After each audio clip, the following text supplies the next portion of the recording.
It was the kind of alley you didn't wander into unless you were looking for something rotten. Cracked pavement, rusted dumpsters, tags half sprayed over other tags, layers of neglect stacked like bad decisions. The street lamps buzzed, but barely worked. Afternoon light couldn't reach here. Not really. That's why Cody liked it. Mid-30s, vest too tight, attitude too loud. The kind of guy who thought pain was funny as long as it didn't belong to him. He strutted into the alley like he owned it, his heavy boots thudding on the concrete like cheap punctuation. 2 other bikers followed, Rick and Miles. Background noise. Men who laughed on cue and fought when told. "What are we even doing back here?"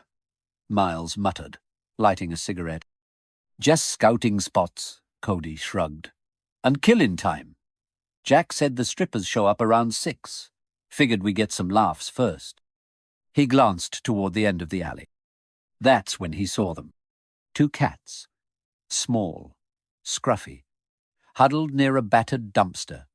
One of them was tiny, barely more than a kitten. Dirty grey, tabby fur, ribs poking through. The other was slightly bigger. Older, maybe.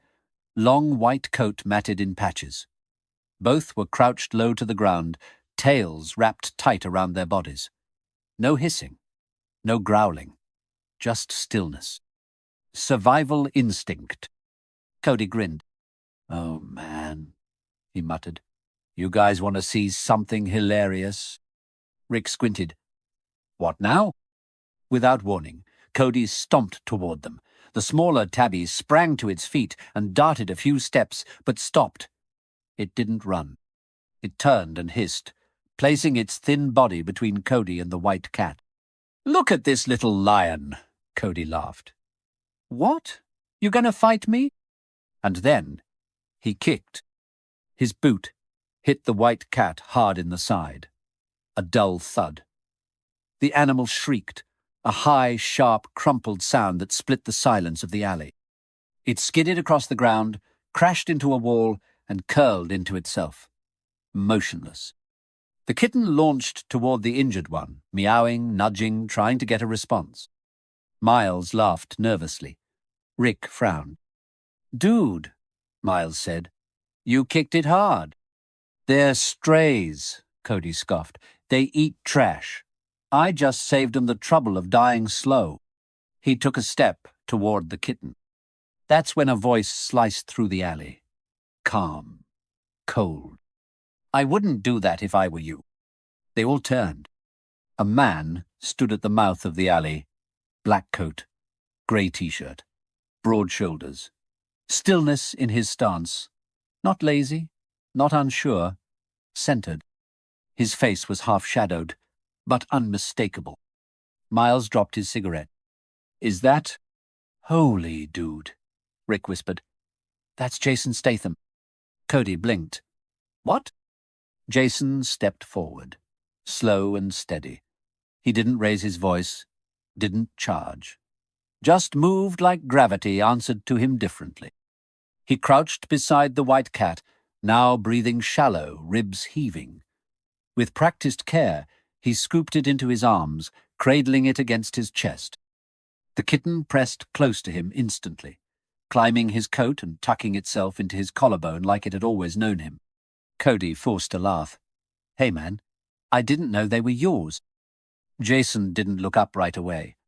When he did, his voice was low. "They don't have to be mine for it to matter."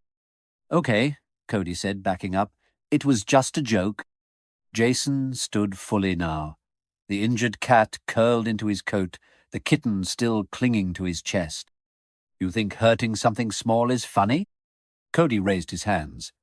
"Dude, relax. You're not going to fight me over a cat." Jason's eyes didn't flinch.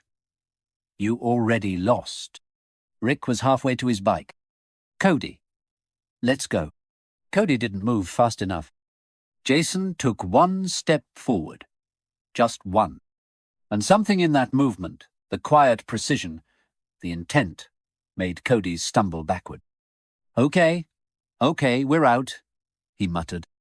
Within seconds, All 3 bikes were gone, the roar of engines fading down the alley like cowards trying to outrun shame. Jason exhaled slowly, shifting the weight of the cat in his arms. It didn't resist. It was barely awake. The kitten rubbed its head against his jaw, purring, shaking. "Hang on," he murmured. And then he turned, coat pulled tighter around both animals, and walked toward his car. He didn't say anything else. But something in his eyes said everything. This wasn't over. The white cat didn't make a sound in Jason's arms. It was the kind of silence he had learned to recognize. Not relief, not peace, but pure exhaustion. The kind that meant the body was shutting down not out of weakness, but out of sheer survival. Its breathing was shallow and fast, each rise of the ribs a quiet war. Jason could feel every tremble, every twitch of muscle through the blanket he'd wrapped around it, like the cat was trying to stay alive for someone else. The kitten, the scrappy tabby, sat in the passenger seat of his SUV, perched awkwardly on a folded flannel shirt. It hadn't stopped watching the older cat since they left the alley. Every few seconds, it let out a soft meow, just once, like it was checking if the world still heard it. Jason didn't answer those sounds. He just drove. One hand on the wheel, the other cradling the blanket in his lap. His eyes flicked constantly between the road and the mirror, where the kitten stared back like a silent guardian. The vet clinic sat on the corner of an empty street, half hidden between a shuttered bakery and a faded bookstore. Jason had been there before. Not for himself, not for any pet. He didn't consider himself a pet owner, but for the others he'd picked up along the way. A sparrow with a broken wing. A feral cat with frostbitten ears. A raccoon once, hit by a truck and still breathing. He didn't like the title people tried to give him. He wasn't a rescuer. He just refused to walk past pain. He parked outside the clinic and slid the cat closer to him. As he stepped out of the car, the kitten followed unprompted, hopping down from the seat and padding beside his boot. No leash, no command. It just came. Inside, the fluorescent lights buzzed softly. The receptionist looked up from her desk, mouth half open, surprised. Jason didn't waste time. She was kicked. Full force. Ribs are bad, could be punctured. She's fading. The woman stood immediately, reaching for the phone. "Dr. Mason's in. Room 2. I'll tell him." Jason moved through the door without waiting, the kitten right behind him. The exam room smelled of antiseptic and quiet tension. A stainless steel table waited beneath a wide light. Jason set the white cat down with a care most people reserved for holding newborns. The cat's fur was bloodied near the side. Her breathing hitched once. The kitten jumped up beside her, pressed its face against her flank, then curled into the curve of her body. She didn't respond, but she didn't move away either. Dr. Mason entered fast, gloves already on. Mid-40s, direct. No time for small talk. "What happened?" he asked, eyes scanning the cat's body. "Biker kicked her," Jason replied. "Twice. I brought her in immediately." "Any vomiting? Blood in the mouth?" "No. Just rapid breathing, shallow. Limped at first, then collapsed. She's conscious, barely." Dr. Mason nodded, hands moving swiftly. He checked pulse, opened the cat's mouth, examined the ribs, pressed carefully with his fingers. 2 ribs cracked. 1 more may be fractured. Nothing punctured, thank God. We need to stabilize her, fluids, pain relief. She'll need to stay overnight." Jason didn't hesitate. "Do what you need." "And the kitten?" "Uninjured, but won't leave her side." The doctor glanced at the grey tabby, now curled up like a soldier on guard. "Looks like he made that decision already." Jason nodded once. He left them in the room and stood in the hallway, arms crossed, leaning against the wall. He didn't pace. He didn't check his phone. He just waited. And when the receptionist offered him coffee, he didn't take it. Inside the room, he could hear the soft hum of equipment, the beep of a monitor, and once the sound of the kitten meowing again. Jason didn't move. An hour later, Dr. Mason stepped out. His gloves were off now, his face calm. "She's going to be okay," he said. "She's bruised, in pain, but stable. The kitten hasn't left her side. I think she's staying alive because he is." Jason exhaled slowly. "You can come see her." He stepped inside. The room was quiet now, dimmer. The older cat lay wrapped in a towel, a soft heating pad beneath her. An IV dripped steadily beside her head. Her eyes were closed, but her chest rose in a more steady rhythm. Beside her, the tabby kitten sat tall. Tired, yes, but alert, as if daring the world to try again. Jason approached and crouched. He reached a hand out, gently ran his fingers down the kitten's spine. It leaned into him, eyes never leaving its companion. "She's not mine," Jason said softly. Dr. Mason heard from the doorway. "Doesn't sound like she cares." Jason didn't answer. Instead, he turned to the kitten. "You're staying with me tonight," he murmured. "She'll be safe here." The kitten blinked. No objection. Outside, the world was quieter now. The streetlights flickered in the dusk, and the hum of the city had softened to a hush. Jason carried the kitten in one arm, a small carrier with a blanket in the other. The receptionist handed him a copy of the bill. He didn't look at it, just paid. As he reached the car, the kitten climbed from his arm onto the passenger seat and settled into the blanket he'd left there earlier. Its eyes finally closed. Jason watched it for a moment, then slid into the driver's seat. He didn't speak, but the engine roared to life like something had been decided. And in his chest, beneath the stillness, something started to burn. He knew the biker's face now, the voice, the vest, and he knew exactly where to begin. The next morning came early, the kind of early that didn't care how late you'd stayed up thinking, or how heavy the quiet had settled on your chest the night before. The sky was barely pale, a soft grey light sneaking past the blinds in Jason's kitchen. The kettle hissed low on the stove, steam curling up like a ghost that didn't want to leave. The kitten, now curled in a tight comma on a folded sweatshirt at the edge of the couch, hadn't stirred all night. Jason had checked on it 3 times, just to be sure. Each time, it opened one eye, flicked its tail once, then tucked back in like sleep was a job it took seriously. Jason sipped his black coffee and stared out the window. The city was already moving, unaware or uninterested in what had happened in one of its forgotten corners the day before. He rubbed a hand over his jaw, set the mug down, and grabbed a notepad from the drawer. His handwriting was quick and angled, practical, but not messy. Cody, mid-30s, cobra patch on vest, skulls on both boots, black and orange Harley, loud voice, nervous laugh, 2 followers, Rick and Miles. He didn't write down what Cody did. He didn't need to. Some things etched themselves straight into memory without needing ink. The kitten yawned, slow and wide, then stood and stretched with the deliberate grace only cats could pull off. Jason watched as it made its way across the room and hopped lightly onto the windowsill. It stared out, too, tail flicking. "You remember him?" Jason said softly. The kitten didn't answer, of course, but it didn't look away either. Jason crouched beside it. "She's still at the clinic. They're keeping her another night. She's fighting." The kitten blinked slowly. It was the kind of blink that spoke without words. Trust, maybe even gratitude, or maybe just the acknowledgement that it was still listening. He reached up and scratched under its chin, gentle. It leaned into his hand. "I've got something to do," he said. "You staying here?"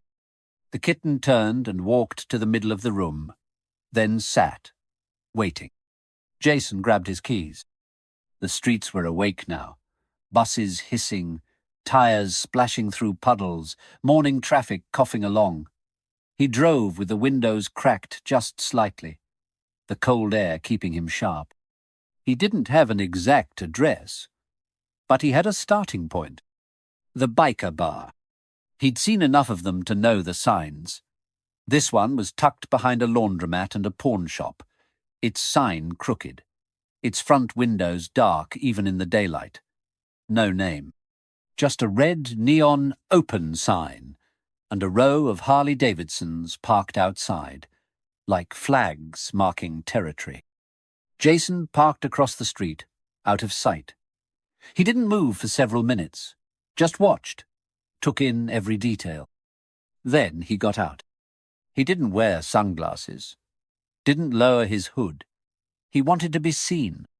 Inside, the bar smelled like stale beer and sweat, and something burnt long ago.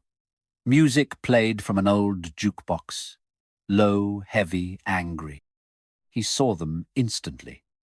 Cody at the bar, laughing too loud at something on his phone. Rick and Miles in a booth nearby, nursing beers and egos. Jason walked in and didn't stop until he stood directly behind Cody. No one noticed at first, until Cody turned and froze. His voice faltered. "Holy!" Jason didn't say anything. Rick stood too fast and knocked his beer over. Miles just stared, mouth slightly open. "You're Jason Statham," Cody stammered. Jason's eyes didn't blink. "You remember me?" Cody nodded, then cleared his throat. "Hey, about yesterday. Listen, I didn't know they were your cats, man." "They weren't," Jason said. Cody's confidence came back too fast. "Then what's the problem? I mean, I was just messing around.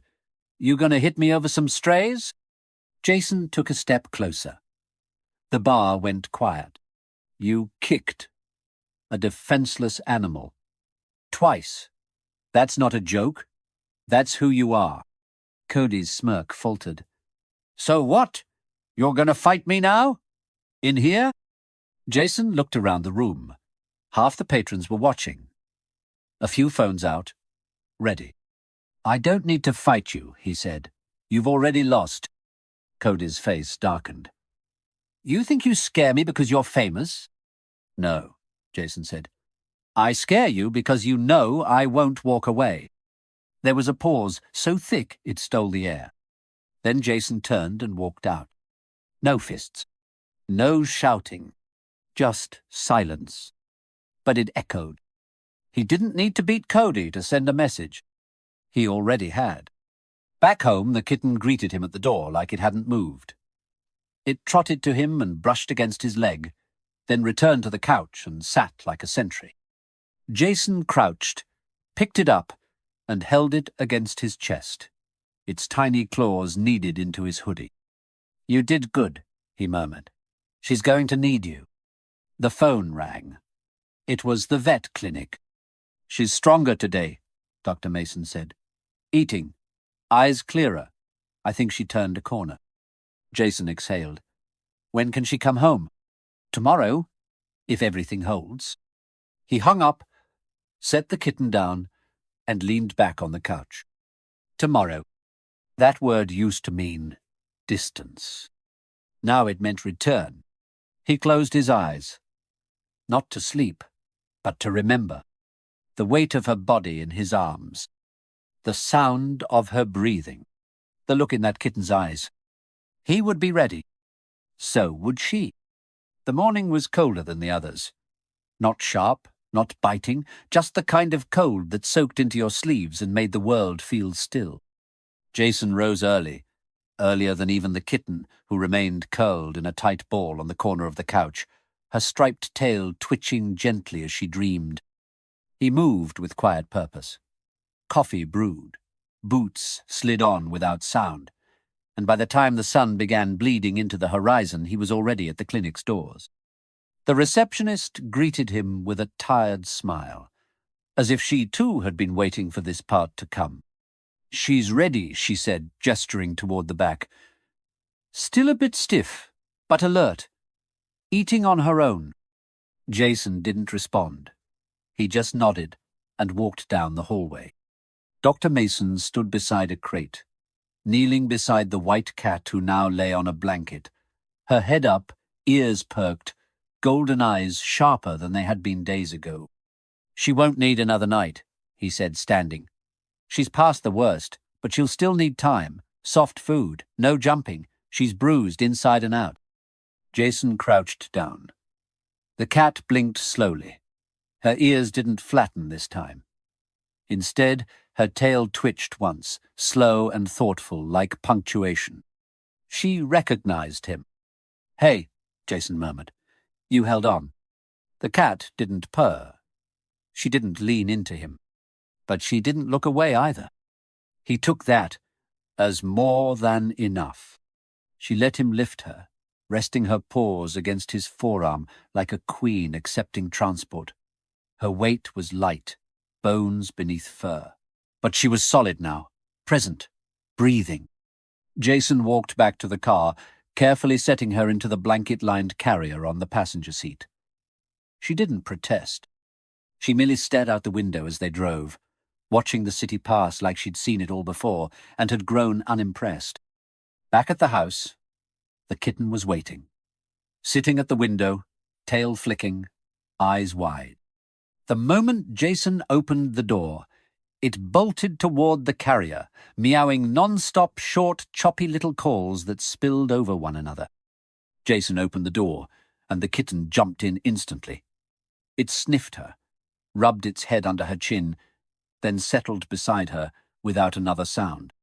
She didn't push him away. Jason left them there for a moment and walked to the kitchen, setting the kettle on and taking in the moment with a quiet breath. For the first time in days, the house felt whole. Not healed, not perfect, but whole. He returned to the living room and knelt beside the cats. "I think you need names," he said softly. The kitten looked up, blinking once. "You," Jason said to the smaller one, "you stood between her and that boot like you were 6 feet tall, small but gutsy." He studied the tabby's streaked fur, the dark band across its back like a cloak. "Rook," he decided. "You move like a scout, like you've seen what people do, and decided to stay anyway." The kitten meowed once, like in agreement. Then Jason turned to the white cat. She stared back with those gold-ringed eyes. Not soft, not cold, just calm. Like someone who had survived the worst parts of the world and no longer needed to explain herself. "You're a fighter," he said. "Held on when you could have let go. Didn't need anyone, but let me help anyway." He paused. "Valor, that's who you are." The name hung in the air. Stuck. Jason leaned back against the wall and exhaled. Rook and Valor. They were no longer strays. Days passed in a rhythm that only cats could create. Slow, deliberate, quiet, but rich. Valor moved with caution, but each day her strength returned. She began walking longer distances through the house, jumping onto the couch one day when Jason wasn't looking. She explored the windowsills, watched birds with military focus.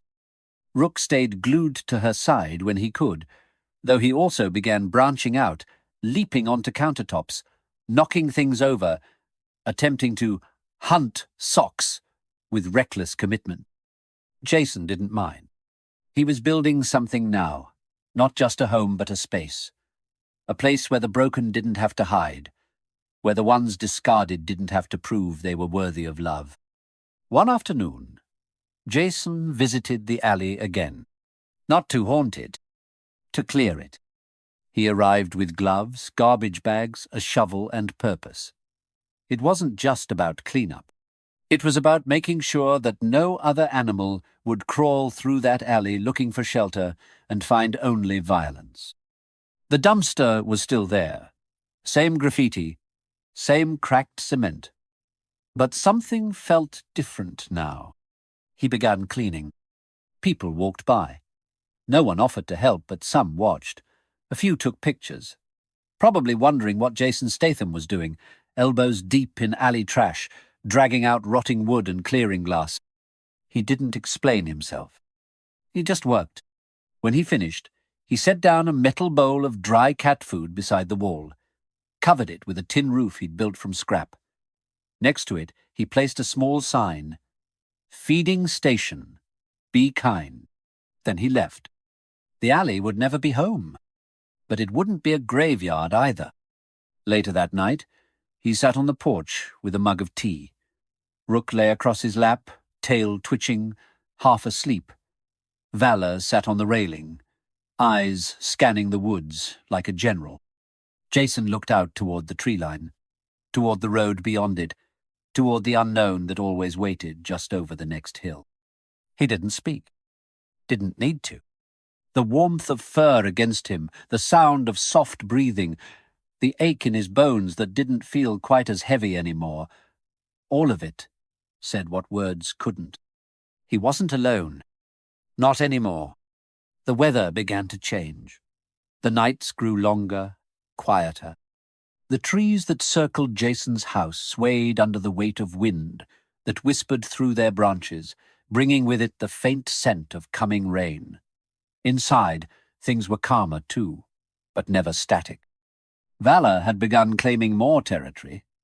She was no longer content to stay in the safe zones, couches, beds, soft corners. Now she explored the upper shelves, the narrow beams in the hallway, the windowsills at night when the world was sleeping. She moved like she was patrolling, a sentry in fur. Rook, meanwhile, had taken on the role of shadow, not just for Valor, but for Jason too. Wherever he moved, the little tabby followed. If Jason sat at the kitchen counter with coffee, Rook sat on the stool beside him. If Jason worked outside, cutting firewood or fixing the fencing around the porch, Rook perched on the steps, tail curled around his feet like a coiled spring. He never made a sound, never demanded anything. He just stayed. Jason was beginning to understand what staying really meant. It wasn't about being stuck. It was about choosing to remain when everything inside you wanted to run. One morning he stood on the back deck with a thermos in hand, eyes fixed on the line of trees. There was a light fog crawling low to the ground, and everything felt muted, like the valley was holding its breath. That's when he saw the figure at the edge of the woods. It wasn't a stranger. It was a kid. Small, maybe 13. Wearing a threadbare hoodie and dragging a backpack behind him, his shoes were too big and worn down at the heels.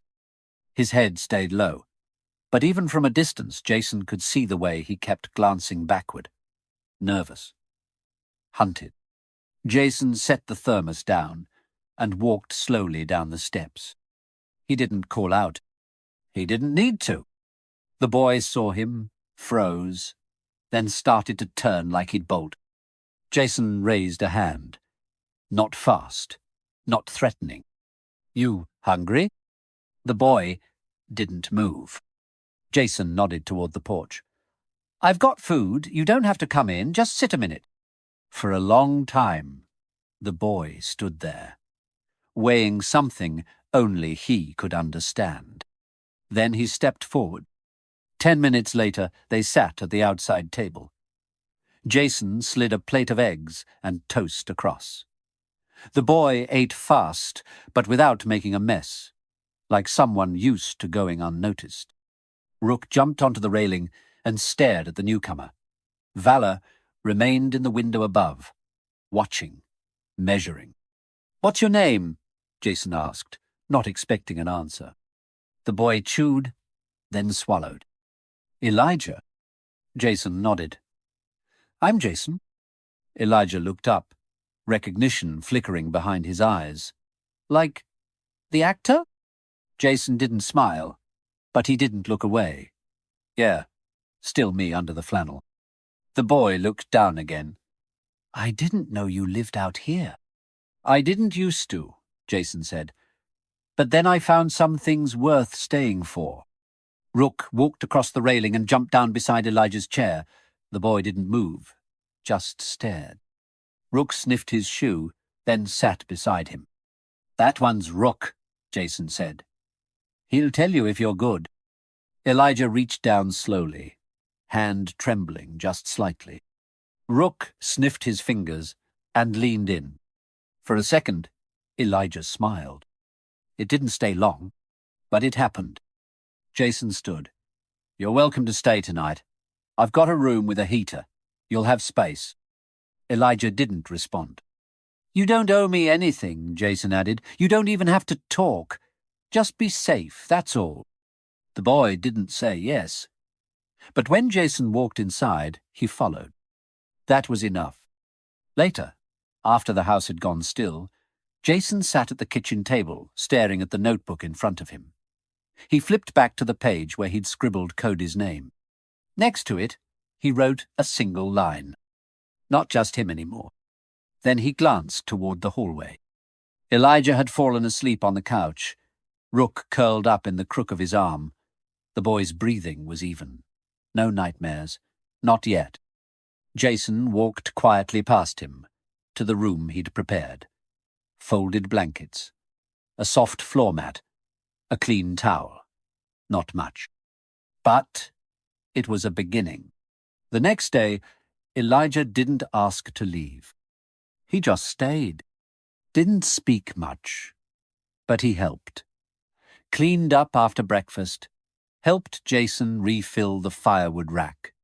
Rook followed him around like he'd chosen a new person to guard. Vala stayed distant, but watched it all from her perch near the window. Jason didn't ask questions. He just gave space. One night, while repairing the gate, Elijah spoke up. "My foster mum had a cat," he said. "It used to sleep on top of the fridge, wouldn't come down unless she did the voice." Jason glanced over. "The voice?" "Yeah, like she'd talk in this stupid baby voice, and the cat would just leap down, like it was hypnotized or something." Jason tightened a screw. "You try it?" "Once. She scratched me and ran." Jason nodded. Cats don't like being lied to. Elijah almost laughed. Almost. Rook brushed against his leg and meowed. And this time, Elijah did smile. Later that evening, Jason sat beside Vala on the porch railing. She leaned against him slightly, her weight warm and familiar. "You're good at watching," he said. She didn't purr, but she didn't leave. Behind him, Elijah and Rook played in the yard with a crumpled paper ball. Not loud, not wild, just play. The house behind them glowed warm in the dusk. The wind moved through the trees like breath. Jason closed his eyes for a moment and let it all settle around him. The quiet, the presence, the truth. They were building something here. Not perfect, but permanent. Elijah adjusted quickly, not in the way most people did, through words or eager gestures, but through action. He was always moving, always watching. Within a few days, he'd memorized the morning rhythm of the house, without ever being told. He knew when to feed the cats, how much Vala liked in her dish, how Rook preferred the dry kibble only after it had sat out for a while. He learned which windows stuck when the fog rolled in and where the broom was tucked behind the water heater. Jason didn't hover. He let the boy move at his own speed, kept things quiet, routine. He didn't ask about Elijah's past. There was a look in the kid's eyes sometimes when the wind slammed too hard against the siding or when the phone rang late at night that said enough. He wasn't ready to share, and Jason wasn't the kind of man who picked at wounds just to prove he cared. What mattered was that the kid was staying. Vala warmed to him more slowly than Rook had. She wasn't indifferent, never had been, but she was cautious, measured. She watched Elijah from high shelves and stair rails, her eyes flicking from his hands to his feet to his face, like she was reading his story, without him saying a word. And maybe she was. Cats were good at that. One morning, Elijah sat on the porch before Jason did. The boy had a mug of tea in his hand, both palms wrapped around it for warmth. Rook sprawled across his lap like a puddle of fur, purring in deep, rhythmic bursts that vibrated through the porch boards. Jason stepped outside and leaned on the railing. The air was still. The sky was dull gold. "She always come out this early?" Elijah asked, glancing toward the trees where Valor's white tail flicked just above the grass. "She likes the quiet," Jason replied. "Checks the perimeter. Makes sure the world didn't change overnight." "She's weird," Elijah muttered, but there was no cruelty in it. Jason smiled faintly. "That's the best kind." They sat in silence after that. The kind that stretched, but never strained. Later, while Jason was stacking wood by the side of the house, he heard the sound of soft footsteps behind him. Elijah appeared, hands in his sweatshirt pocket, Rook trailing behind with that signature half-slink, half-skip gait. "You want me to do anything?" Elijah asked, avoiding eye contact. Jason didn't pause. "Take a few logs over to the shed. Stack them tight. Bark side down. Make sure they're off the ground." Elijah nodded and got to work. No complaints, no hesitation. By the time the sun reached its peak, the boy had built a full half-stack on his own. Jason didn't say good job, didn't need to. He handed the kid a bottle of water, and Elijah took it with a nod. That night, the sky cracked open and poured. Not thunder, not lightning. Just steady rain, soft but constant, like a lullaby written for the land itself. Jason stood by the kitchen window, watching droplets chase each other down the glass. Behind him, Elijah lay on the couch, a thick quilt draped over him, Rook curled beside his chest. Valor was perched on the windowsill, her fur fluffed, eyes reflecting the dim porch light, as if she could see things hidden to everyone else. "You know," Elijah murmured, not opening his eyes, "I don't think I ever slept next to anyone before." "Not really." Jason glanced back, but said nothing. Elijah reached out, his fingers brushing Rook's fur. "He doesn't care if I talk or not. He just stays." Jason leaned against the counter. "That's what loyalty feels like." "I didn't think I'd get to know what that is." He didn't say anything else after that. Just let the rain speak for him. Over the next few days, they settled further into a rhythm. Elijah helped with feedings, sweeping, small repairs around the barn. He even started keeping a small sketchbook. Jason noticed him doodling when he thought no one was looking. Mostly cats. Mostly Rook. And then one afternoon, Jason found something unexpected tucked into the edge of the couch cushions. A torn photo. Bent. Weather-worn. It showed a younger Elijah, maybe 8 years old, standing beside a woman in a military uniform. They were at a park, both smiling. The colors were faded, but the feeling in the photo wasn't. Jason didn't ask. He placed the photo on the mantel beside a small ceramic bowl where Valor sometimes napped in the afternoons. Elijah didn't mention it either. But the next time Jason walked past, he saw that the sketchbook was open to a half-finished drawing of the same picture. Elijah, the woman, and a small orange kitten that hadn't been in the original. That night, Jason sat on the porch, alone. The moon was full but veiled behind thin clouds. The trees whispered, like they had secrets they weren't ready to share. Valor jumped up beside him and pressed against his leg. "You're watching him too, aren't you?" Jason said. She didn't meow. Just settled in, paws tucked under. "He's got the look," he continued. "The kind you only get when you've had to grow up too early. When you've been disappointed enough times, you stop waiting for things to stay." Valor flicked her tail once, slowly. "But he's still here," Jason said. The cat blinked, slow and certain. He's still here. Jason didn't move for a long time after that. Not until he heard the soft creak of the screen door and Elijah's voice behind him, quiet and unsure. "Can I sit?" Jason nodded. The boy sat on the other side of the porch, knees pulled up, Rook settling across his shins. For the next hour, they didn't speak. And they didn't have to, because some bonds didn't need words. They just needed time, and someone willing to stay. Jason began to notice the way the air shifted around the house when everyone fell into their roles. It was something subtle, like the difference between a home and a shelter. The tension that had once lingered at the edges, fragile and waiting, had started to dissolve. The house didn't feel like it was hosting people anymore. It felt lived in, protected, claimed. Elijah had started helping in the mornings without being asked. He'd wake up before the kettle had even finished hissing, slip into his hoodie, and begin the routine.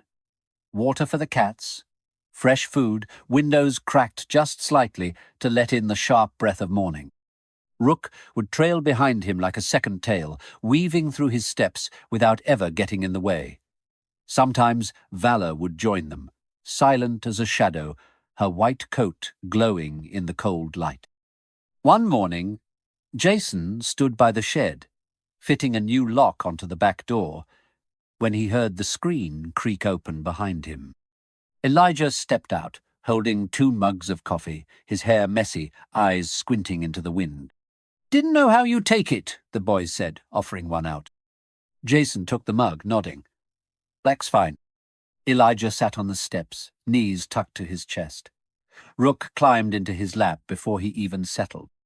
"Cold's getting sharp," the boy muttered, watching the fog snake between the trees. Jason sipped from his cup. "It'll snow soon." "Ever get snowed in out here?" "Last winter. Power went for 2 days." Elijah looked up. "What do you do?" Jason looked toward the house.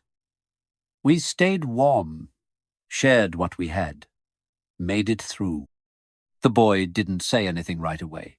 He just stared out toward the horizon, like he was measuring what making it through would look like for him. Later that day, while sorting tools in the barn, Jason found Valor curled in the hayloft. She rarely ventured that far from the house, but lately she had been extending her reach, testing new ground. It reminded him of someone else. He climbed the ladder slowly, careful not to spook her. But she didn't flinch. She just turned her head, blinked slowly, and went back to watching the trees through the slats in the wall. He crouched beside her, resting his forearms on his knees. "You like having the high ground," he said softly. "See things before they see you." Valor didn't move. "You're not just healing," he murmured. "You're looking ahead." She flicked an ear. Jason stayed with her for a few more minutes, letting the silence speak. Then he descended the ladder and left her to her post. In the kitchen that night, Elijah pulled out a box Jason hadn't seen in years. It was a beat-up metal container, rusted at the hinges, with faded black marker across the top that read, "First Aid, Jiawan, Misk." "I found it in the closet," Elijah said. "Some of the stuff's expired. Want me to go through it?" Jason nodded. "Yeah. Keep what's useful. Toss what isn't." The boy pulled the box onto the table and began sorting through it with surgical focus.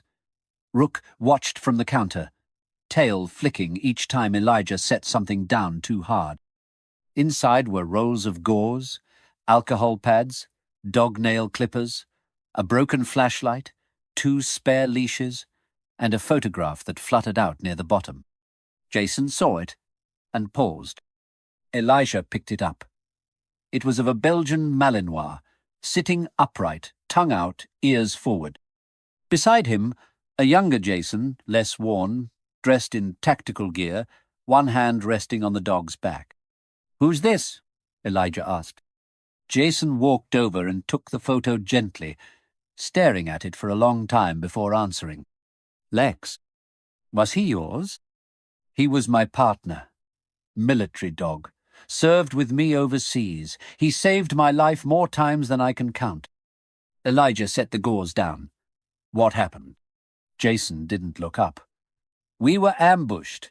He took a hit that should have been mine. The silence between them thickened. I'm sorry, the boy said.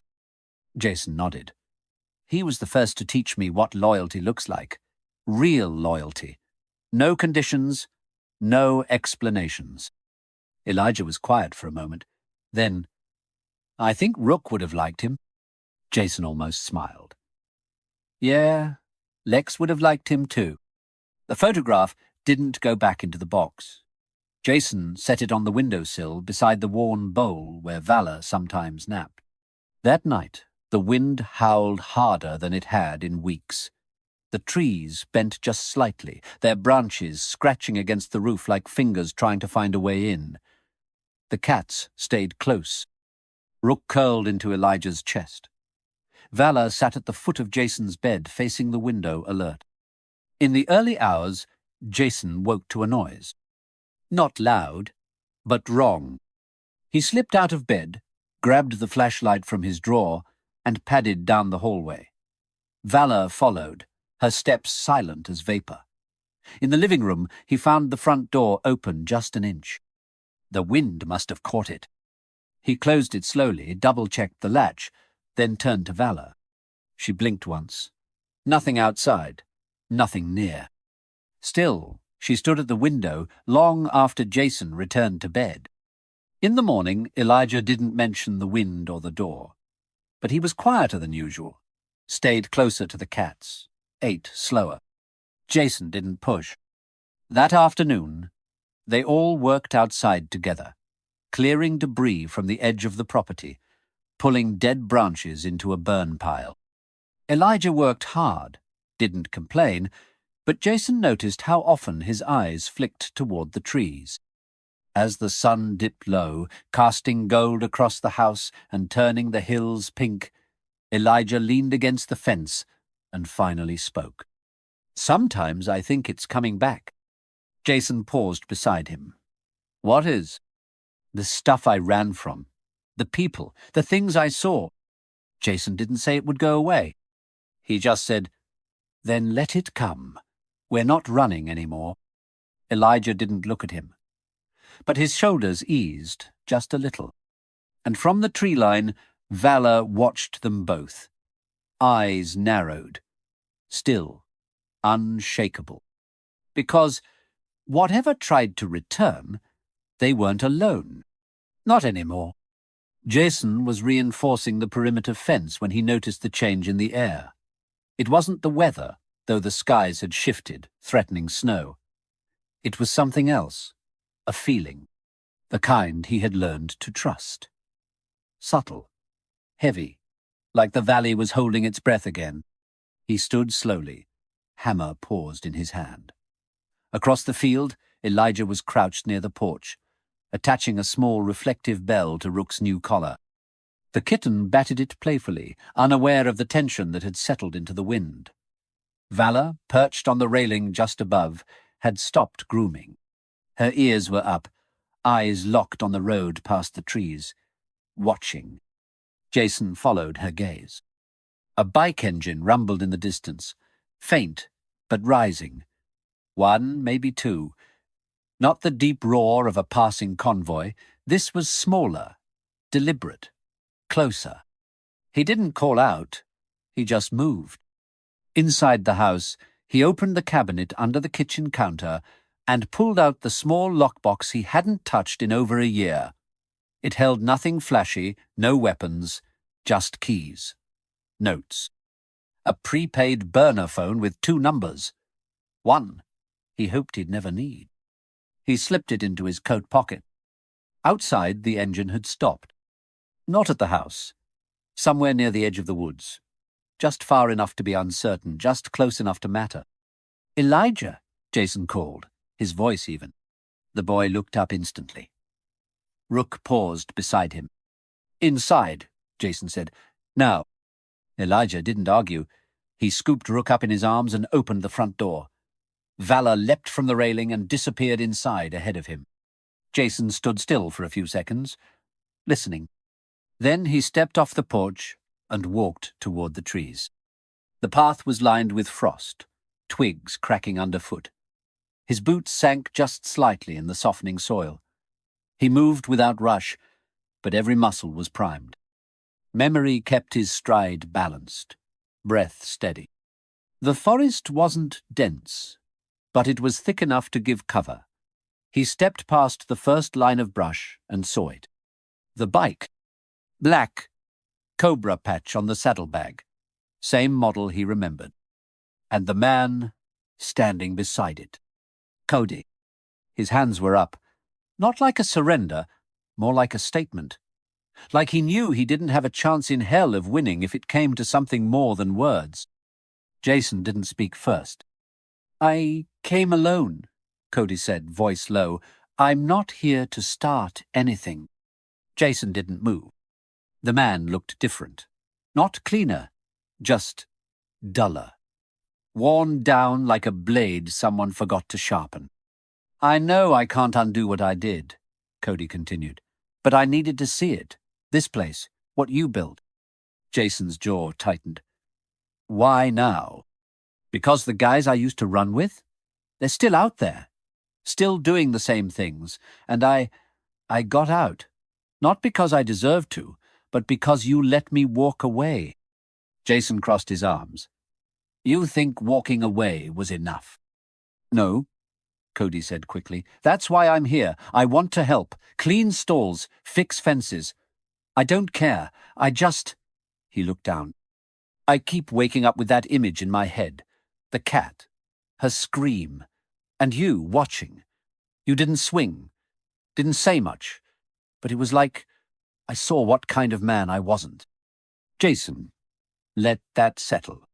You think guilt makes you good?" he asked. "No," Cody said, "but maybe what I do next could." They stood there in silence. The wind shifted. A crow called from deep in the trees. Jason finally nodded once toward the path. "You want to help? Prove it." Cody exhaled, like he'd been holding it since the engine shut off. Jason didn't wait. He turned and walked back toward the house. Cody followed, his steps slow, careful. At the porch, Elijah stood just inside the door, watching. His arms were crossed, Rook curled in the sling of his hoodie. Vala perched on the back of the couch, her tail swaying like a warning. Jason opened the door. "We've got a guest." Elijah's eyes narrowed. "Him?" "He's here to work," Jason said. "We'll see if he's here to stay." Cody paused at the threshold. "That cat, the white one, did she make it?" Jason met his eyes. "She did." He stepped inside. Jason didn't offer him coffee, didn't ask him to sit. Instead, he handed him a broom and pointed to the barn. The next hour passed in quiet labor. Cody didn't complain. He swept, hauled hay, repaired a broken latch on the far stall. Elijah watched from a distance, skeptical, Rook close at his feet.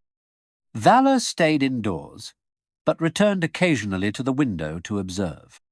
By dusk, Cody was still working, sleeves rolled up, sweat streaking his forehead despite the chill.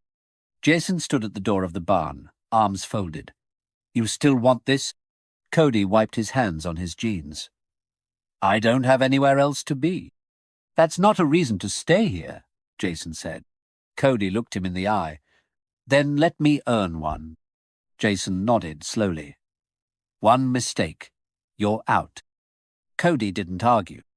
That night, as they sat around the fire pit, Jason spoke to the group for the first time about what this place was, what it wasn't. He didn't give speeches, just truths.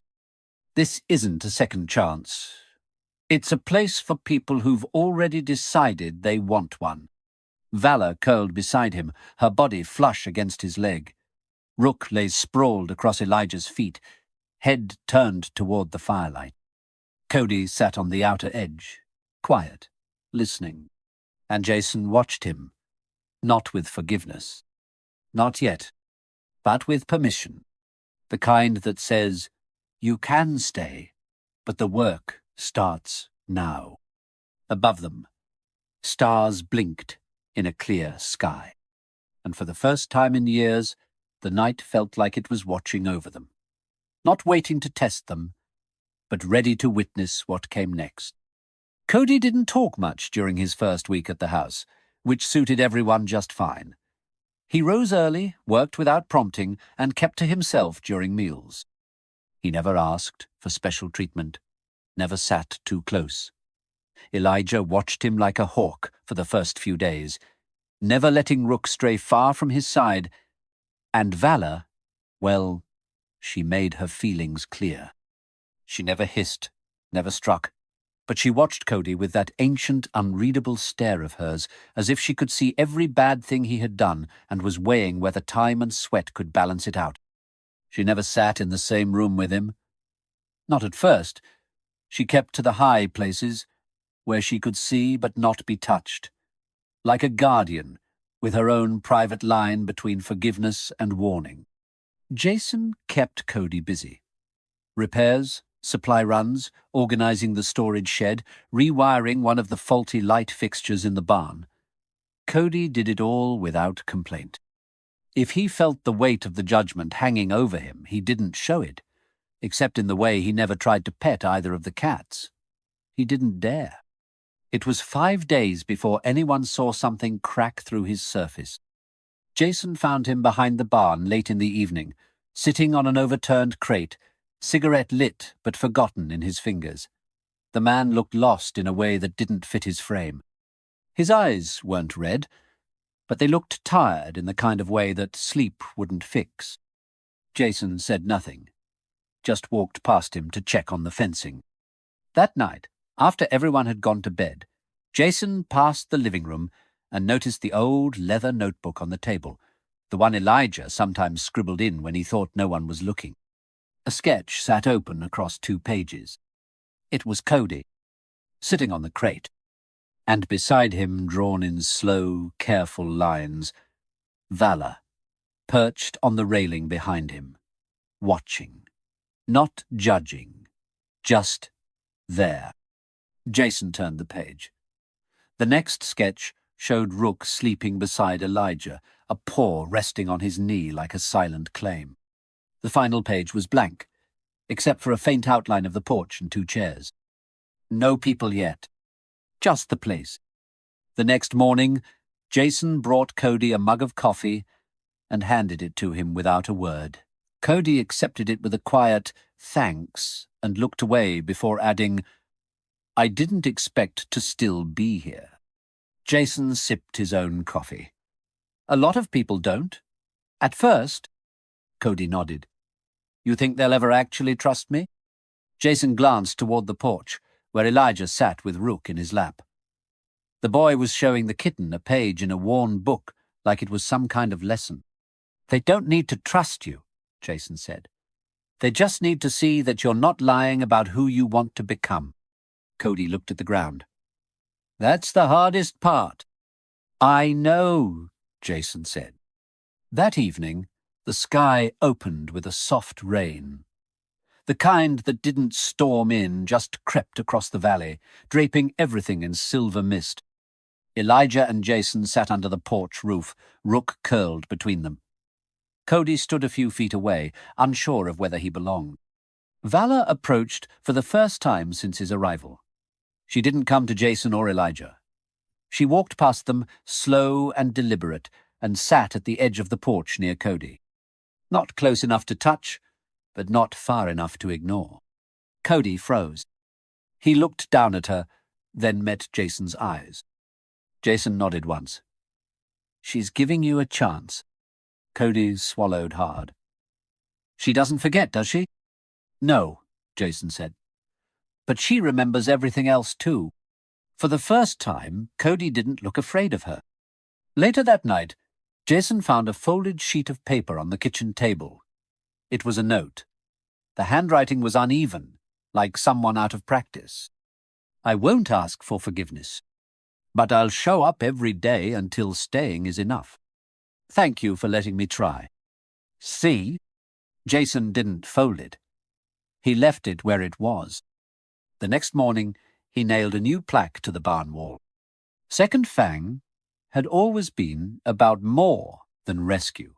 It was about rebirth, about letting people crawl out of the versions of themselves they hated and step into something better, even if it took 1,000 tries. The plaque was plain wood, burned letters. Cody, still becoming. No fanfare, no ceremony. Just a place on the wall. That same morning, Cody stepped out onto the porch and found Valor lying in the chair he usually sat in. He stood awkwardly for a moment, unsure of what to do. Valor looked up at him, blinked once, and stretched across the cushion, leaving just enough space at the edge. He sat, slowly, and she stayed. That evening, as the sun dipped low and the cats found their spots, Rook on Elijah's chest, Valor by Cody's side, Jason looked around the porch and let out a breath he hadn't realized he'd been holding. For the first time in a long time, every piece of the house felt settled. Not perfect, but true. And in that stillness, he allowed himself a rare moment of hope. Not for what had come before, but for what they might build next. The wind carried a different kind of cold now, not biting, but still sharp enough to slip through jackets and press into bones. Jason had lived through enough winters in the valley to know what this one meant. It was going to be quiet, hard, and slow. The kind that tested whether the life you built could survive without momentum, whether your routines had weight, whether your people, human and not, would still rise each morning when the silence stretched long. Inside the house, things held together like muscle and scar. Elijah had grown into a kind of presence that didn't require attention to be felt. He moved fluidly now, setting up meals without asking, folding blankets before anyone noticed, checking the woodpile like it was second nature. Rook had taken to sleeping on his back every night, stretched long across his stomach like a second heartbeat. The boy never complained about the weight. Cody stayed in the converted room off the barn. It had once been a storage space for tools, tarps, and forgotten bags of feed, but he'd worked on it slowly, replacing the window panes, patching leaks, installing insulation. Jason hadn't told him to. The man simply showed up each day and made the space his own, one fix at a time. There was something quiet in his movements, not guilt anymore, something humbler, something that looked like accountability. Valor spent most of her days watching. She didn't hover. She didn't comfort. She observed. Perched on the window ledge, like a white sentinel, tracking every new sound, every shift in posture, every subtle flicker in the people around her. No one asked for her approval, but they all noticed when she gave it, when she curled beside someone, when she stayed in the same room longer than a minute. That was her way of saying, "I see you, and you haven't failed me yet." One morning, just after sunrise, Jason found Elijah standing at the edge of the main trail with a shovel in hand. The boy had a look on his face, not troubled, but focused. "Digging something?" Jason asked as he approached, nodding toward the tool. Elijah didn't look away from the trees. "I thought we could build something out here." Jason stepped beside him. "What kind of something?" "A place," Elijah said, "for when people come here and they need to say goodbye." He finally looked up, eyes sharper than usual. "Some of us lost things before we got here. People, animals, pieces of ourselves." Jason said nothing for a moment. Then he nodded slowly. "We'll call it the Memory Garden." By noon, they had cleared a small space just beyond the cedar line. Cody joined them without asking why. He simply picked up a rake and began pulling leaves away from the frozen earth. Rook supervised from a tree branch, tail flicking. Valor stayed farther back, perched on a log, watching the movement like a silent architect. They laid stones in a circle, brought in a bench from behind the barn, planted a small flowering bush at the center. One Jason had been keeping alive in a pot near the window for over a year. Elijah carved the first marker himself. Small, flat wood. Simple letters burned into the grain. Lex, always ahead of me. When Jason placed it into the soil, no one spoke. Not even the wind. Later, back at the house, Jason found Vala on the porch railing, looking out toward the garden. He joined her, leaning against the beam, arms folded. She turned her head, blinked once, then returned to her vigil. "You knew," he said softly. "You knew what this place was missing." She didn't answer, but she stayed there with him until the light slipped low behind the trees. That evening, as the fire burned low and the smell of roasted root vegetables filled the kitchen, Elijah pulled something from his pocket and placed it in front of Jason. A folded piece of paper, another drawing. It was the garden, the bench, the stone for Lex, and two cats, one perched, one sitting, keeping watch. Jason looked at it for a long time, then slid it into the drawer marked kept. Later that night, Vala did something she hadn't done before. She jumped into Cody's lap. He froze, hands hovering in the air like he wasn't sure if moving would break the spell. She pressed her head against his arm once, briefly, then settled, curling into a tight circle with her back pressed to his chest. Jason watched from the kitchen doorway. He didn't speak, but the look on Cody's face said more than words ever could. Not forgiveness. Not redemption. Just a moment of grace. The next morning, snow began to fall in quiet sheets, blanketing the valley in white. Rook darted through it like a shadow with stripes. Vala walked slowly, pressing paw prints into the powder as if laying out a map for the rest to follow. Elijah helped shovel the path to the barn, laughing under his breath when Cody slipped and nearly landed face first in the snow. No one was angry. Even Cody laughed. Jason stood on the porch, sipping coffee, watching them. The snow, the laughter, the weight of what had been slowly giving way to what was. He turned his gaze to the memory garden, now softened by snow but still visible, like a whisper carried into the season. They weren't trying to escape what had hurt them anymore. They were building something from it. Something that could stand. Something that could shelter others when the next storm came. And Jason knew it then, without needing to say it aloud. This place had become more than rescue. It had become belonging. The snow lingered for days, wrapping the house and the land around it in a quiet that settled into every corner. It dulled the sound of footsteps, softened the edges of the trees, and turned even the rustle of wind into something gentler. Inside, the warmth of the fire carried them all forward. Meals became slower. Conversations fewer, but fuller. No one filled the silence unless it asked to be filled. Jason found himself waking earlier. Not because he had to, but because he wanted to be there when the day began. Before anyone else moved, before the kettle even started to whistle, he'd walk the perimeter wrapped in his old coat, boots crunching fresh snow. Vala often joined him, padding along the fence line with deliberate steps. She never meowed, never ran ahead. She just stayed beside him, like she understood what the stillness meant. Rook had made himself at home in the rafters. He'd leap between shelves and cabinets like the barn was his personal domain. Elijah had even crafted him a narrow bridge from scrapwood and rope so he could cross from one beam to the other without dropping to the floor. It wasn't necessary, but Rook used it every day like it was a mission. Cody's work never slowed. The man had found a rhythm in the repetition, hauling feed, stacking wood, reinforcing weak boards in the porch railing. He didn't speak often, but the tension he used to carry had melted into something steadier. If anyone asked him why he was still here, he never had a prepared answer.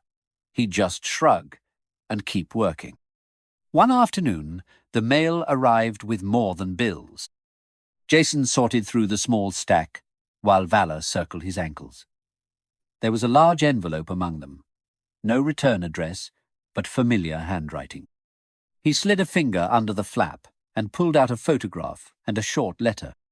The photo showed a fenced-in yard with 3 cats lounging on a sun-warmed deck. 2 kids sat nearby, one reading, the other brushing a long-haired orange tabby. In the corner of the frame was a small plaque nailed to the fence. Second Fang, South Gate. Jason read the note twice, then a third time. They'd started their own chapter. A couple who had passed through quietly in the fall. They'd stayed for 2 weeks, helped with the repairs on the barn, shared dinner, left with a few sketches Elijah had made of their rescued calico. No big farewell, no promises. But they'd built something, and they'd used the name. He showed the photo to Elijah first. The boy held it in both hands and stared at it for a long time. "They used my drawing," he murmured. "That's the one I left in their truck." Jason nodded. "You gave them more than art." Elijah didn't say anything, but his grip on the photo tightened slightly. That evening, Jason pinned the photo to the wall above the fireplace.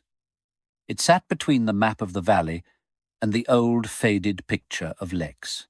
No plaque this time. No ceremony. Just a small note written beneath it. "We begin again." The next few days came with heavier snow. They kept close to the house, shoveling pathways, keeping the fire hot, rotating responsibilities like clockwork. The air inside grew thicker with familiarity. Meals were no longer divided by silence. Elijah and Cody now spoke with ease, sometimes even laughter. And when Rook curled between them on the couch at night, it wasn't to comfort, it was to belong. Valor began staying indoors longer too. She liked the sun patches on the hallway floor and the sound of Elijah's pencil moving across sketch paper. She'd sit beside him watching, as if overseeing the accuracy of her own likeness in graphite. One evening, Jason found Cody sitting in the barn with his back against the wall, a mug of tea cooling beside him. He wasn't doing anything, just sitting, breathing. "You all right?" Jason asked. Cody looked up, blinking out of whatever place he'd been in. "Yeah, just thinking." "About?" "The past. The version of me that got kicked out of 5 jobs, wrecked 2 friendships, and thought hurting something was a way to feel big." Jason leaned on the doorframe, arms crossed. "That version still living in there?" Cody shook his head. "He shows up sometimes, but less now." Jason nodded once. "That's all we can ask?" Cody sipped the tea. "You ever feel like you're waiting for something to go wrong, like peace is temporary?" Jason took a breath. "I used to. Now I just try to notice it while it's here." Cody nodded slowly. "Feels strange not to be surviving anymore." "It'll stop feeling strange," Jason said. "Then it'll start feeling earned." That night, Valor did something unexpected. She brought a gift. Jason found it near the back door, a small pine cone, carefully rolled into a makeshift nest of leaves. Rook sat nearby, guarding it like it was treasure. Jason didn't laugh, didn't dismiss it. He picked it up gently and placed it on the mantel, beside the photo from South Gate. He didn't know what it meant exactly, but he knew enough to know it meant something. And that was enough. By the end of the week, the snow began to thaw. The edges of the world reappeared.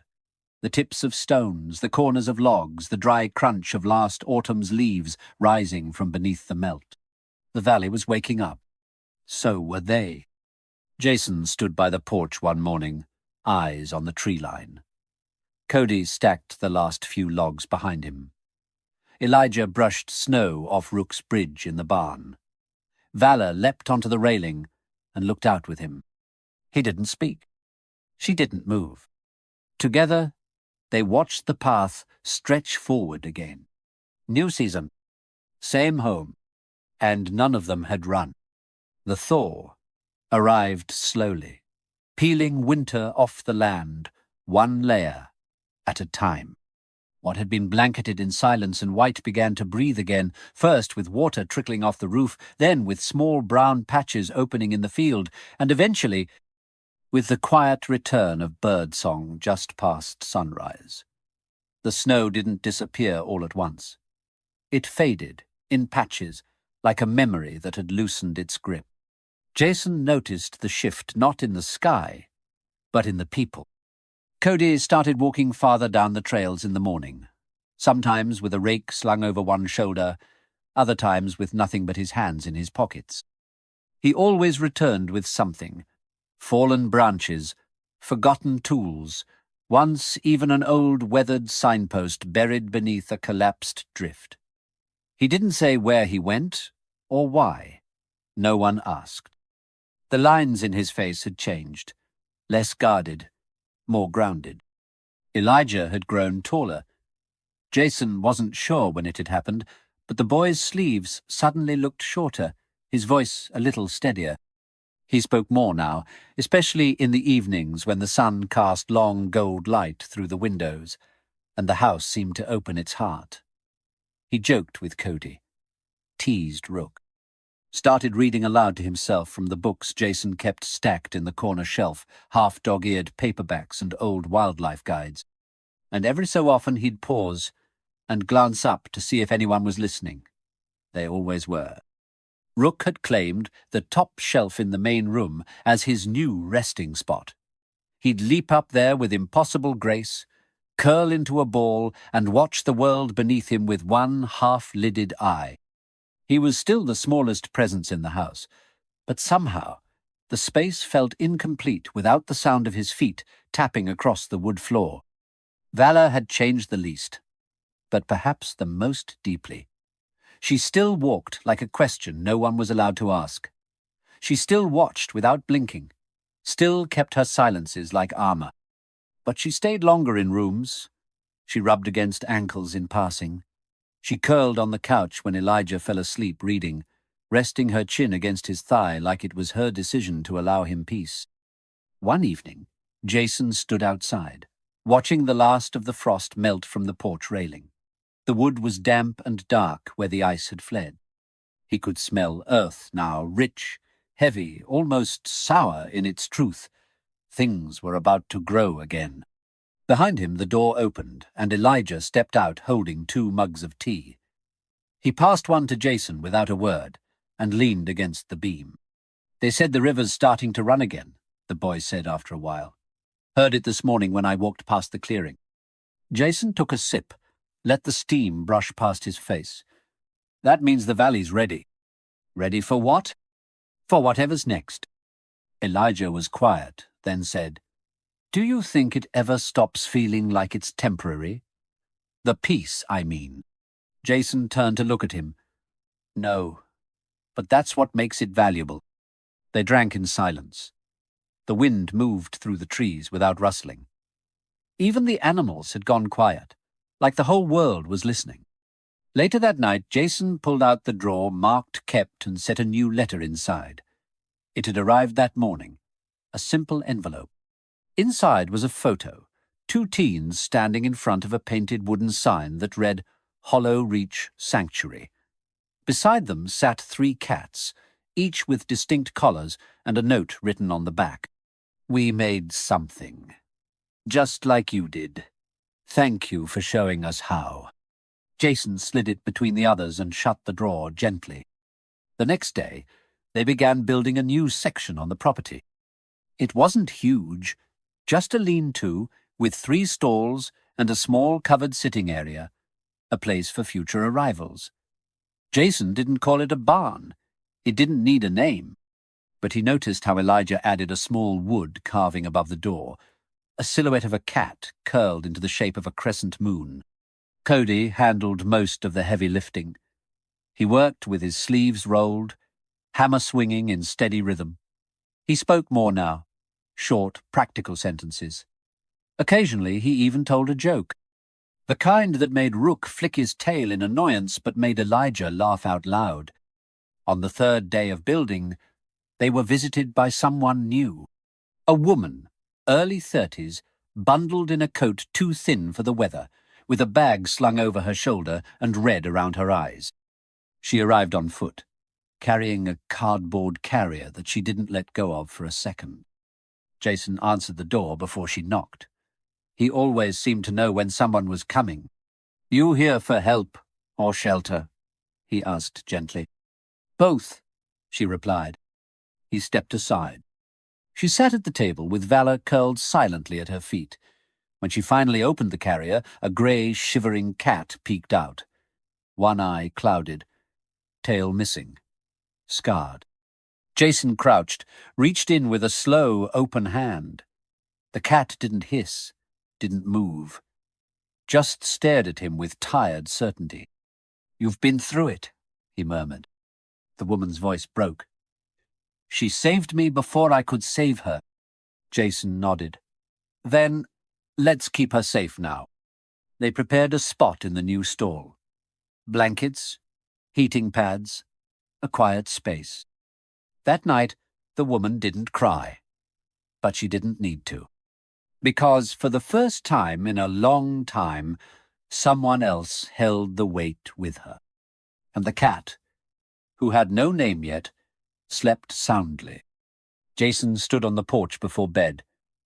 The moon was full again, shining clear above the trees. Valor sat beside him. Rook sprawled upside down in the window behind them. Elijah slept with a book open on his chest. Cody snored softly from his room in the barn. The new cat was curled in the fresh straw, tail twitching in dreams. Jason looked out across the land. The sky didn't ask for anything. It simply stayed. And so did they. The mornings had taken on a kind of reverence now, not routine ritual. Jason stepped out onto the porch as he always did, coffee in one hand, silence in the other. The cold was leaving. You could feel it in the soil, the way it gave beneath your boots now, no longer frozen stiff. The trees hadn't yet bloomed, but their posture had changed, like they were listening for the first green whisper of spring. The woman's name was Rachel. She hadn't offered it right away, and no one asked. But a few days in, while stirring oatmeal in a pot that wasn't hers, she'd simply said, "Call me Rachel," like it was a peace offering to the house. No one made a big deal of it. That's how things worked here. Words weren't owed, they were gifts. And when they came, you took them with care. Her cat, now named Scout, had begun to adjust. She was slow-moving, careful, a patchy survivor with a growl too big for her size. She spent her days under tables, in corners, near Rachel's feet, only occasionally venturing to the windows. Rook tried to approach her once, tail high, bouncing with curiosity, but she hissed and swatted the air so sharply he turned tail and ran. Rook hadn't tried again, but Jason noticed how he still glanced toward her hiding spots as he passed, as if quietly checking she was still there. Valor was different with her. She didn't push. She simply existed nearby, like a signal flare, bright, still, present. It was her way of saying, "You are not alone," without making a scene about it. Rachel didn't talk about her past, but she worked. She cleaned, raked, replaced the weather stripping on the back door without being asked. Cody noticed and offered her tools without saying a word. Elijah gave her the warmer seat by the fire one night and didn't mention it when she didn't say thank you. She wasn't ready for conversation, but she was here. That counted. Jason kept watching the trees. One afternoon, the sky darkened fast, storm clouds rolling in with unexpected speed. He called everyone inside just as the first drops hit the roof. Scout bolted beneath the couch, her breath quickening, eyes wide. Rachel crouched beside her, one hand gently pressing against the floor. "She hates thunder," she said, voice shaking. Used to crawl into the dryer when it started. I think it reminded her of something. Jason nodded. The body remembers. Rachel didn't respond, just stayed there on the floor beside her cat until the storm passed.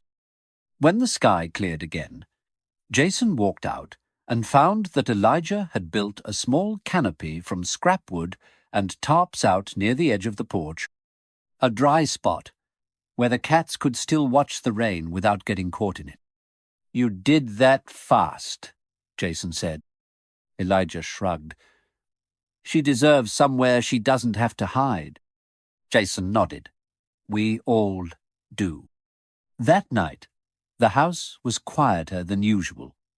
Scout remained under the couch, but Rachel fell asleep near the fireplace, curled on the floor with a blanket wrapped around her.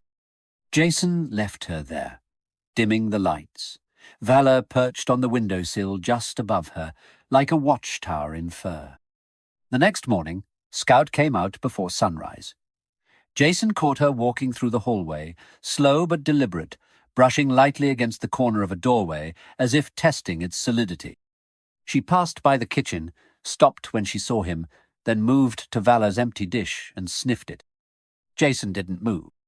She looked at him once, then padded away without fear. Progress, he thought. Later that day, a package arrived. It was addressed to Second Fang Sanctuary. No sender listed. Inside, wrapped in brown paper and twine, were 3 hand-carved wooden cat figurines, each with a different posture, one crouched, one sitting tall, one curled in sleep. Tucked inside was a note in looping handwriting, "For the place where lost things become loved again." Jason placed them on the mantel without comment. Elijah found them later and smiled. "These look like us." Jason raised an eyebrow. "Which one are you?"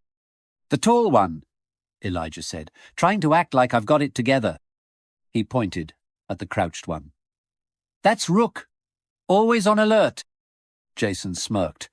"And me?" "The sleeping one." Jason didn't respond, but later that night he moved the sleeping figure slightly closer to the others. Scout surprised them all a few nights later. Jason was outside splitting wood when he heard it, a low, hesitant meow. Not alarmed, just present. When he turned, Scout was sitting on the porch watching him. Not near, not close, but watching. He lowered the axe and nodded once. She blinked and stayed where she was. Rachel joined a group walk through the trail the next morning. It wasn't a formal thing, just something they did now. Jason would lead, Cody would bring up the rear, and Elijah would point out anything that caught his eye along the way. Rook trotted between them, tail flicking. Valor stayed ahead, always 3 steps in front, like she was guiding the route whether they admitted it or not. Scout came too. Rachel didn't carry her. She didn't coax her. Scout followed. Not close, not all the way, but enough. Enough to say she was trying. Back at the house, Rachel sat at the porch steps, Scout resting beneath the bench in the shade. Jason brought out 2 mugs and handed her one. "Thank you," she said. "For what?" "For not asking me who I used to be." Jason looked at her. "We all show you who we are now. That's what matters." Rachel nodded, watching as Rook leapt onto Elijah's shoulder. "Do you ever think," she said, "that cats know exactly what they're doing? Choosing us, I mean." Jason didn't smile, but there was something softer in his voice when he answered, "I think they see what we don't say, and stay anyway." Rachel leaned back, closed her eyes, and let the wind brush across her face. Scout crawled out from beneath the bench and lay down beside her foot. It was quiet after that, the kind of quiet they'd earned. Spring arrived not with fanfare, but with confidence. The kind of quiet return that didn't need to announce itself. It came in the way the ground gave under your boots now, soft and forgiving. It came in the longer days, the warmer breeze, and the buds that dotted the trees without asking permission. Life was returning. And it wasn't asking for attention. It was just continuing. Jason stood outside with his hands in his pockets, watching the field that stretched behind the house. The thaw had finished its work, and new grass had started to poke through the brittle brown remnants of last season. In the corner near the tree line, the memory garden had started to wake as well. The bush they'd planted months ago now held small white flowers, fragile and bold at the same time. Like everything here. Inside the house, Elijah was at the kitchen table, sketching again. Rook lay stretched across the wood, half on the drawing pad, half in Elijah's lap, tail flicking like a metronome. Every few strokes, the boy paused, lifted the cat's paw, moved it gently, and resumed. It had become their routine. Rachel sat nearby, sorting through a basket of garden seeds she'd found in the shed. Scout slept behind her chair, belly exposed to the soft warmth of morning. She still hissed when startled, still growled if touched unexpectedly. But she no longer ran, no longer hid. She had begun sleeping in the open now. That was how you knew she was healing. Cody was outside hammering new slats into the side fence. He had music playing quietly from a small speaker clipped to his belt, some folk song about rivers and starting over. His jacket was patched in 2 places now. One from the thorny bush he'd fallen into. The other, Elijah had sewn on, a small embroidered paw print above the left elbow. Cody hadn't said a word when he found it, but he hadn't taken the jacket off since. Vala sat on the windowsill, staring out with her usual stillness. She didn't patrol as much these days. She no longer needed to. The others had taken over the watching. She'd earned her place as the one who rested, the one who had carried the silence long enough to teach them how to hear it. Jason stepped back inside, just as Elijah looked up. "Want to see?" the boy asked. Jason nodded, and Elijah turned the sketchpad toward him. It was the house. But not just the house. The porch was full. Rachel with Scout, Cody fixing the steps, Jason at the edge of the frame with Vala perched on his shoulder like a general. In the background, the barn, the garden. Rook sitting right in the center, upright and proud. Jason studied it for a long time. "That what we look like?" "No," Elijah said. "That's what it feels like." Jason smiled. Not a wide thing, but a real one. That evening, they built a fire out back. No reason, no celebration. Just the kind of night that asked for flame. Cody cooked. Elijah told a story he hadn't told before. Something about a tree he used to climb as a kid, and how he always thought it would be there forever, until one day it wasn't. Rachel didn't speak much, but she stayed close, and Scout curled beside her like a white-gloved shadow. Jason added a new plaque to the memory garden the next morning. No name, just words. Still here, still staying, still worth it. He ran his fingers across the grain before walking away. Later that day, a letter arrived. It was from a vet in a neighboring county who'd heard about Second Fang from someone passing through. They had a feral colony near the scrapyard. Dozens of cats barely surviving, some sick, some too young to make it without help. They didn't have the space, or the time, but they asked just in case. Jason showed the letter to the others that night. "We can't take them all," he said. "But maybe we can make room for a few." Elijah nodded. "We've got the space." Rachel added, "And we've got the right kind of quiet." Cody said nothing, just got up and began gathering tools. They didn't wait. They left the next morning with carriers, blankets, and steady hands. They came back with 4. One was missing a paw. One had been blinded in one eye. One hissed non-stop, even in sleep.